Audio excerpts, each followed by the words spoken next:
tudo bem com vocês? Eu sou o pastor Alan Carter e essa é a nossa terceira aula de introdução bíblica do curso básico em teologia Discípulos Bereanos. E hoje nós vamos falar sobre o cânon, a preservação e as traduções da Bíblia. Que livros fazem parte da Bíblia?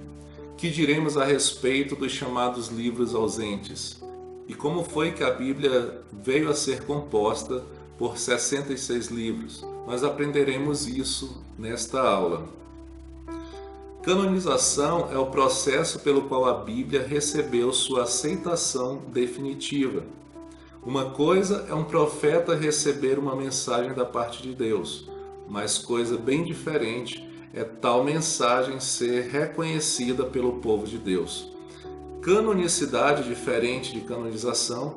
Canonicidade é o estudo que trata do reconhecimento e da compilação dos livros que nos foram dados por inspiração por Deus. Então, canonização é o processo pelo qual a Bíblia recebeu a sua aceitação definitiva e canonicidade é o estudo que trata do reconhecimento dessa compilação, da forma como ela foi inspirada por Deus. A palavra canon, ela deriva do grego kanion, que significa cana ou régua, que por sua vez se origina do hebraico kané, logo significa vara ou cana de medir, assim como nós encontramos em Ezequiel capítulo 40, versículo 3. Mesmo antes do cristianismo, essa palavra era usada de modo mais amplo, com o sentido de padrão ou regra. No Novo Testamento, é empregado sem sentido figurado, referindo-se a padrão ou regra de conduta. Podemos encontrar isso em Gálatas, capítulo 6, versículo 16. Incluir um livro no cânon implicava aceitá-lo como possuindo reconhecida autoridade espiritual. Os livros incluídos no cânon bíblico eram chamados de canônicos. Já aqueles livros que eram rejeitados receberam o nome de apócrifos. Apócrifos, uma palavra que vocês já conhecem, nós já falamos, já citamos esses livros aqui. Os livros a mais que existem hoje na Bíblia, usada pela Igreja Católica Apostólica Romana. Esses livros se chamam apócrifos. Nós vamos entender um pouco mais sobre eles no decorrer desta aula. Nunca deixaram de existir falsos livros e falsas mensagens. Por representarem ameaça constante, fez-se necessário que o povo de Deus revisse cuidadosamente sua coleção de livros sagrados. Imagina tudo que for escrito a respeito de Deus ou com alguma coisa voltada para Deus, voltada para a criação da humanidade. Imagina pegar todos esses escritos de todos os escritores diferentes que puderem existir e compilar tudo isso dentro da palavra de Deus. Então, existiria uma baderna muito grande, existiria uma confusão muito grande e por ter essa ameaça constante, foi preciso que o povo de Deus revisse cuidadosamente a sua coleção de livros sagrados. E diante disso foram adotados 5 critérios básicos e indispensáveis para a canonicidade, ou seja, para completar essa compilação que hoje nós temos em nossa mão, chamada Bíblia Sagrada. Primeira delas, o livro é autorizado, ele afirma vir da parte de Deus. O segundo ponto, é profético, foi escrito por um servo de Deus. Terceiro ponto, é digno de confiança, fala a verdade acerca de Deus. Quarto ponto, é dinâmico, possui o poder de Deus que transforma vidas. E o quinto ponto, adotado como critério básico, ele é aceito pelo povo de Deus para o qual foi originalmente escrito. Ele é reconhecido como proveniente de Deus. Esses foram os 5 critérios básicos, porém indispensáveis para a canonicidade da Bíblia Sagrada, ou seja, para a formação final dos livros que iriam compor a Bíblia Sagrada. A canonização dos livros bíblicos não ocorreu no momento. Antes foi um processo histórico que se arrastou por séculos até ser completado.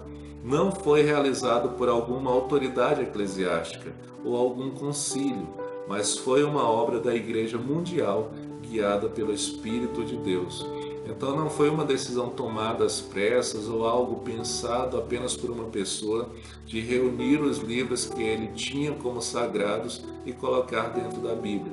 Não, esse processo demorou muito tempo e ele foi inspirado, também conduzido pelo Espírito Santo de Deus. O cânon do Antigo Testamento foi fechado, ou seja, completado nos dias de Esdras e Neemias, que foram contemporâneos do profeta Malaquias. Foram eles que reuniram os livros sagrados do Antigo Testamento em uma única coleção por volta do ano 420 a.C. Então, há muito tempo atrás, foi fechado esse cânon do Antigo Testamento. Nos dias de Jesus, haviam 3 canones, ou seja, 3 Bíblias diferentes, 3 escritos diferentes. Havia o cânon dos judeus palestinos, onde estava contido ali os 39 livros e era aceito pelos fariseus e pelo povo que vivia em Israel. O outro livro era o cânon da Septuaginta, proveniente de Alexandria, que tinha os 39 livros mais os apócrifos e era utilizado por judeus que viviam fora de Israel. E o cânon dos saduceus, esse último cânon, ele incluía apenas o Pentateuco, ou seja, os 5 primeiros livros da Bíblia. E muitos dos políticos e autoridades da nação eram do partido de Saduceu. Essa palavra saduceu, você vai ler ela algumas vezes nos evangelhos, que era uma seita e um partido político que existia ali na época, que tinha autoridade também sobre alguns assuntos. O cânon do Antigo Testamento, 24 livros. Esse é o cânon judaico, dividido em 3 etapas, e a gente vai entender justamente algo que Jesus declarou para fechar ou para dar ênfase em seu ministério, em sua vida, em que ele era o Messias, dentro dessas 3 classes do cânon judaico. E o primeiro é a lei, conhecido também como Torá, ou Pentateuco, que são os livros de Gênesis, Êxodo, Levítico, Números e Deuteronômios. Torá representa a lei. Já o Neviim representa os profetas, que eram 4 livros anteriores, Josué, Juízes, Samuel e Reis, e 4 livros posteriores, Isaías, Jeremias, Ezequiel e os 12 profetas menores reunidos no único livro. Então não havia essa separação dos profetas menores. Pegaram todos os profetas menores e reuniram em um único livro, e assim estava a classe dos profetas, conhecida como Neviim. E existia também o Ketubim, que são os escritos, que está reunido os livros poéticos de Salmos, Provérbios e Jó, os rolos, que são os cânticos, Ruth, Lamentações, Eclesiastes e Ester, e alguns outros escritos que eles nomeavam dessa forma, que é o livro de Daniel, Esdras, Neemias e Crônicas. Dessa forma, dentro do cânon judaico estava a lei, os profetas e os escritos. E nós vamos entender o porquê disso e o porquê de uma declaração de Jesus. Lá em Lucas, capítulo 24, versículo 14, está escrito: a seguir, Jesus lhes disse: são estas as palavras que eu vos falei, estando ainda convosco. Importava se cumprisse tudo o que de mim está escrito na lei de Moisés, nos profetas e nos salmos. Ou seja, Jesus então ele fazia menção da lei, dos profetas e dos escritos quando ele menciona a lei de Moisés, os profetas e os salmos.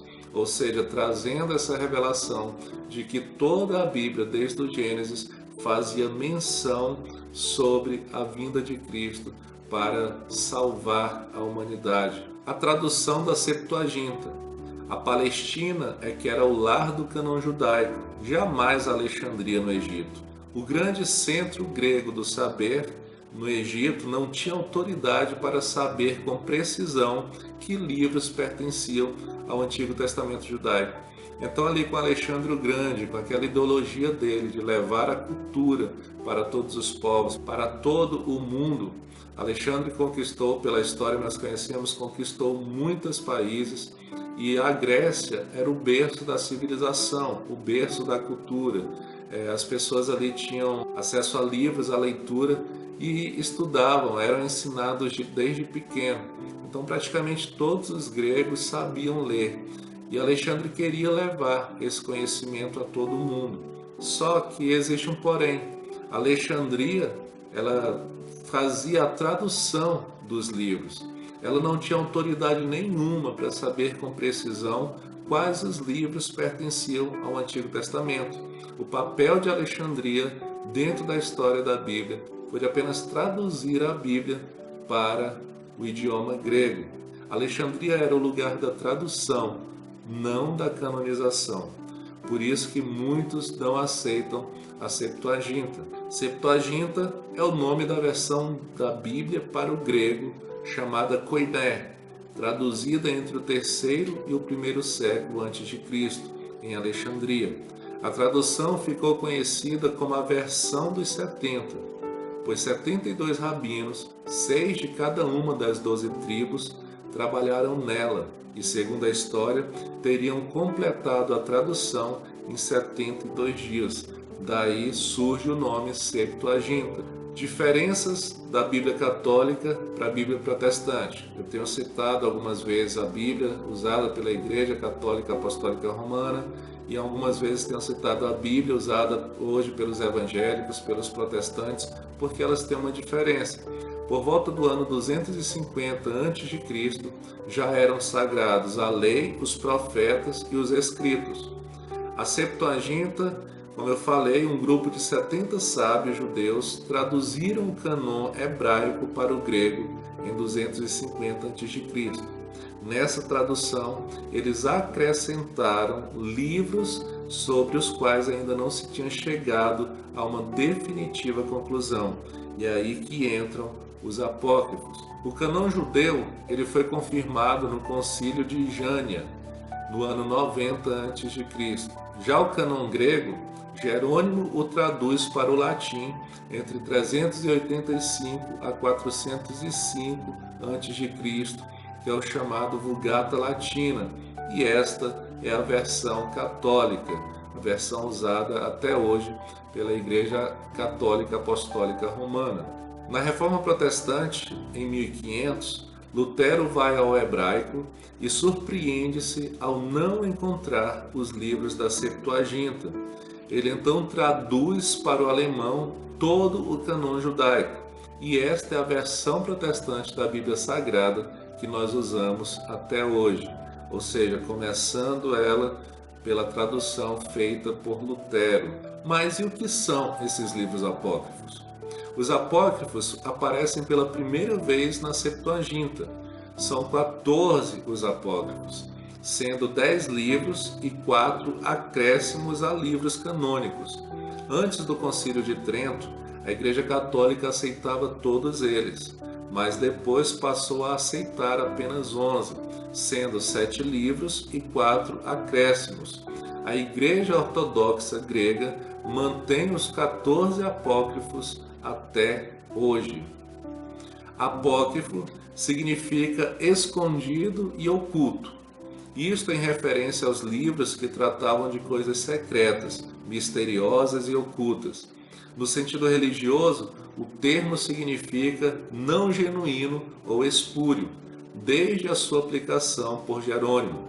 Os livros apócrifos jamais foram reconhecidos pelos judeus, jamais foram citados por Jesus e nem reconhecidos pela Igreja. E é por esse motivo que hoje em nossas Bíblias nós não encontramos os livros apócrifos, porque eles jamais foram reconhecidos pelos judeus, jamais foram citados por Jesus e nem reconhecidos pela Igreja primitiva. Os apócrifos da Bíblia Católica Romana são Tobias, Judite, Sabedoria de Salomão, Eclesiástico, Baruque, 1 Macabeus e 2 Macabeus. Os apócrifos eles têm um valor histórico, mas só como fonte histórica. Não são livros divinamente inspirados por Deus.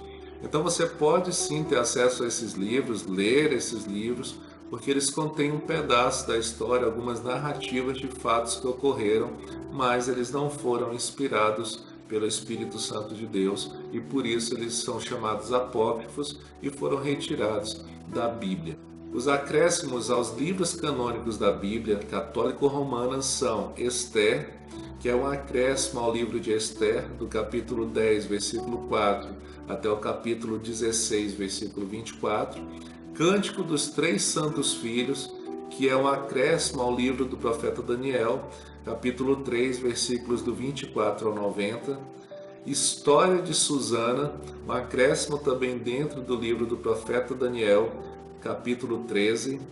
Bel e o Dragão, que também é um acréscimo do livro do profeta Daniel, que é o capítulo 14. A Igreja Romana aprovou os 18 apócrifos em 18 de abril de 1546, como meio de combater a Reforma Protestante, pois nessa época os protestantes combatiam, em primeiro lugar, o purgatório, em segundo, a oração pelos mortos, em terceiro, a salvação mediante as obras e mais algumas questões que a Igreja Católica Apostólica Romana defendiam. Os romanistas viram nos apócrifos base para apoiar essas doutrinas e os aprovaram como canônicos. E sobre a preservação da Bíblia, o que sabemos hoje, não existe mais nenhum manuscrito original ou autógrafo, ou seja, assinado por um profeta ou por um discípulo que escreveu ali os evangelhos ou os outros livros da Bíblia, assim como nenhum manuscrito que tem ainda a assinatura de Paulo, de Pedro, de João, que compõem ali as cartas, as epístolas contidas no final do Novo Testamento. Todavia, a Bíblia tem sido preservada em forma exata e fidedigna, porque os copistas bíblicos em geral, por aceitarem as Escrituras como divinamente inspiradas, procuravam a perfeição no seu trabalho árduo de produzir cópias manuscritas da Palavra de Deus. Os massoretas eram escribas judeus que se dedicavam a preservar e cuidar das Escrituras que atualmente constituem o Antigo Testamento. Muitos manuscritos foram destruídos pelos inimigos durante as guerras e perseguições que o antigo povo de Deus sofria de tempos em tempos. Então muita coisa foi construída e cabia a esses escribas ficar sempre fazendo cópias fiéis ao original para que os escritos não se perdessem com o tempo ou em meio a guerras. E por isso a palavra chegou às nossas mãos nos dias de hoje. Mas existiam algumas regras rígidas para a transcrição ou a preservação da Bíblia. Primeiro, nenhuma palavra ou letra podem ser escritas pela memória. O escriba deve ter uma cópia autêntica diante dele e ele deve ler e pronunciar alto cada palavra antes de escrevê-la.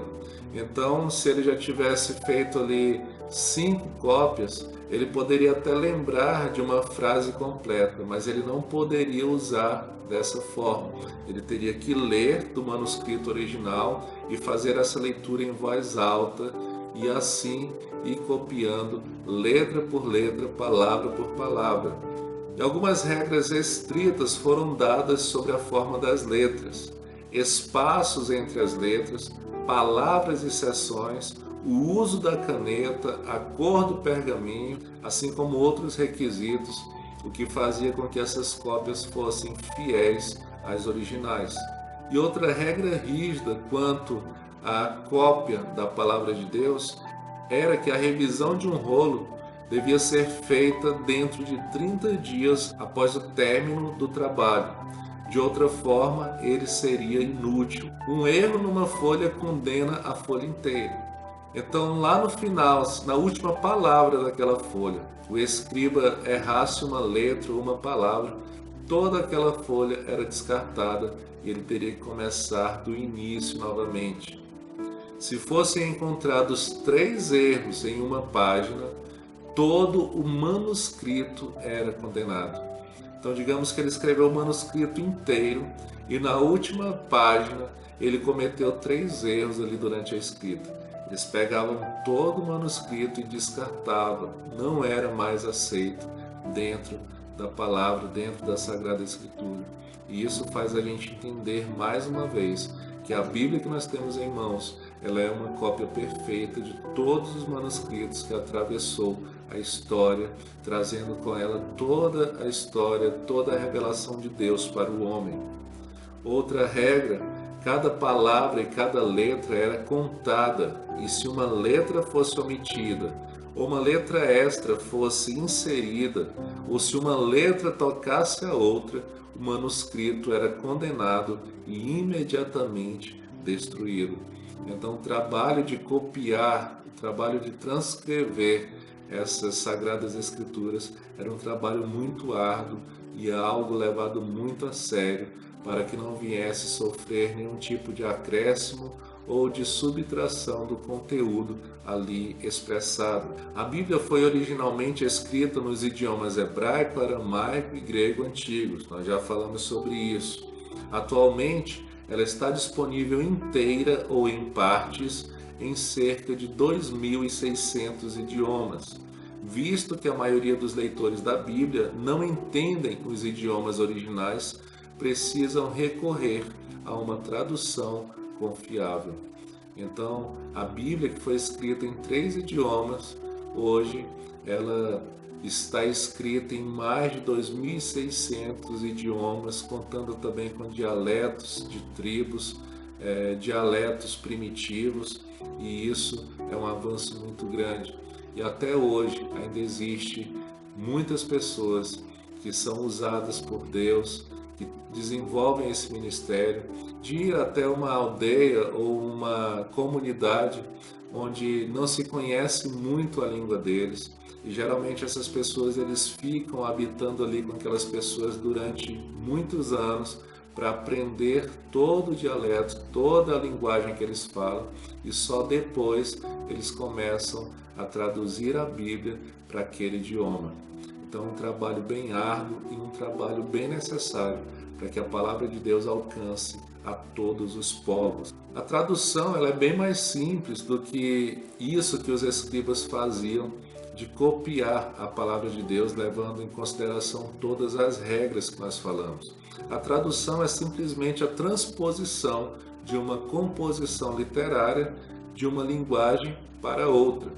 A tradução literal é uma tentativa de expressar com toda a fidelidade possível e o máximo de exatidão o sentido das palavras originais do texto que está sendo traduzido.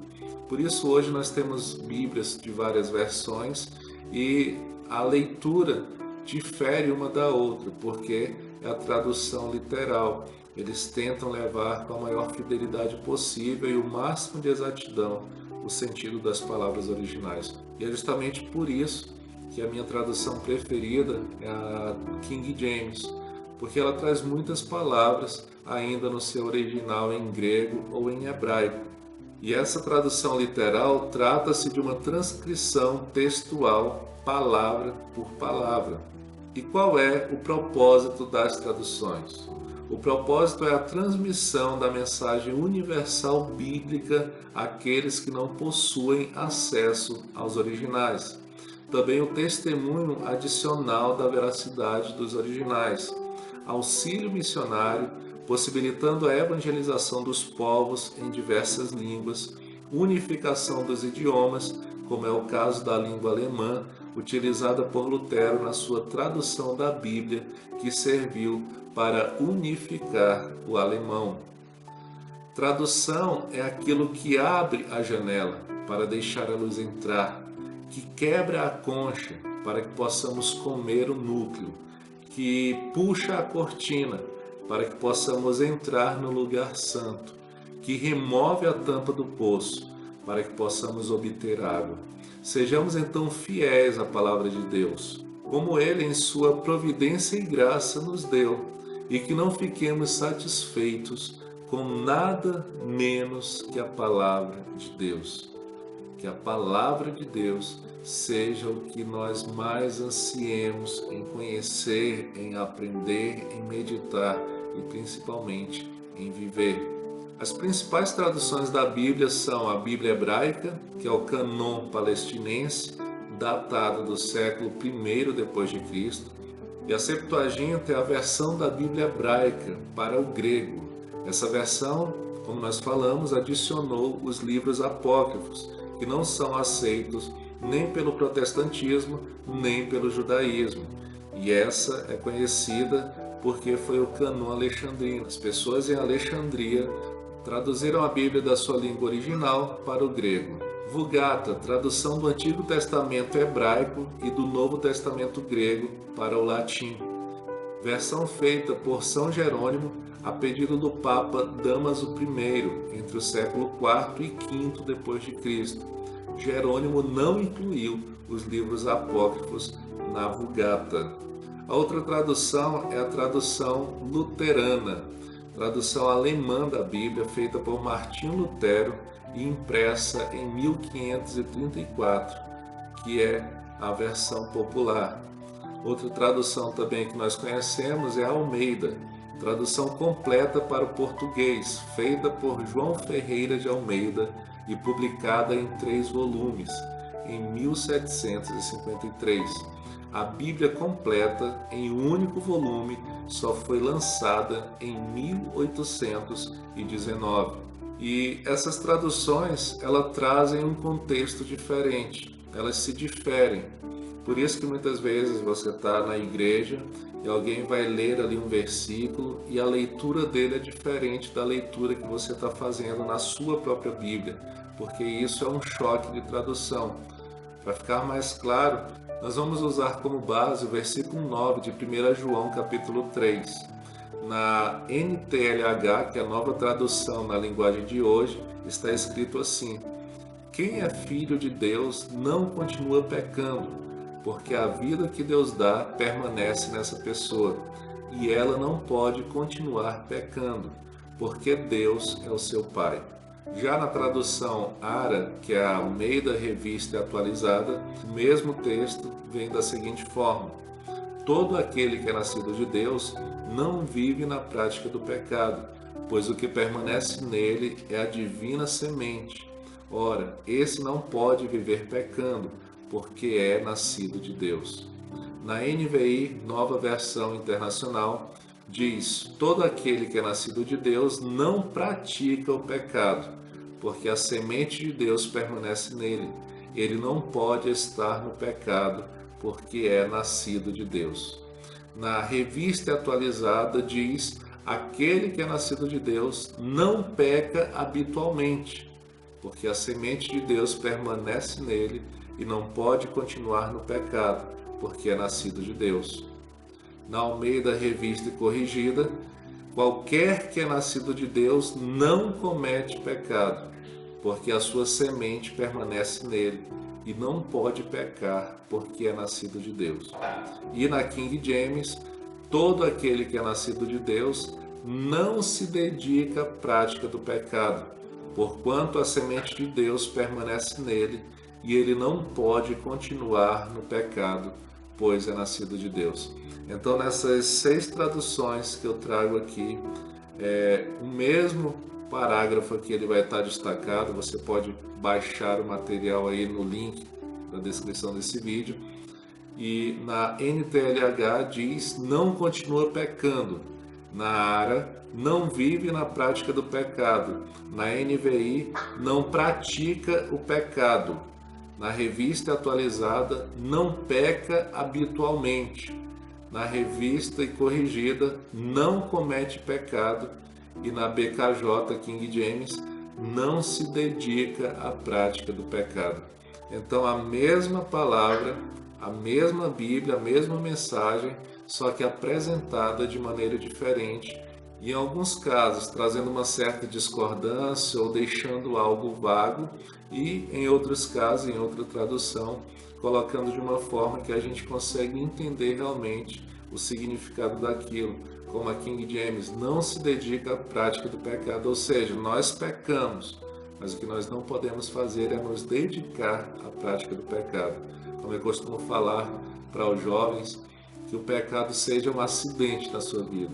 Algo como quando você está caminhando, que de repente você mete o dedão do seu pé numa pedra porque não viu aquela pedra e você sente aquela dor, toma aquele susto. Que o pecado seja assim na nossa vida. Seja algo acidental e não algo premeditado ou algo desejado por nós. Então essa foi a nossa terceira aula de introdução bíblica.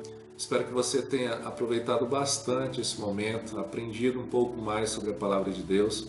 E eu quero te convidar, compartilhe esse vídeo com mais pessoas. Não esquece de se inscrever no canal, não esquece de curtir, comenta alguma dúvida ou alguma coisa que você achou interessante nessa aula, para que o nosso canal ele possa evoluir e esse vídeo possa chegar a mais pessoas. E, como você já sabe, nós temos um grupo, um canal no Telegram, o link está aqui embaixo. É só você clicar nesse link que você vai ser direcionado para esse canal no Telegram e lá a gente pode conversar, tirar toda e qualquer dúvida que possa surgir. Também tem o link aí do download, onde você pode baixar todo o material que nós abordamos nessa aula, para que você possa estudar, meditar, pegar todas as referências e conferir na sua Bíblia. Eu agradeço pela tua presença em mais um vídeo e até o próximo. Que Deus te abençoe.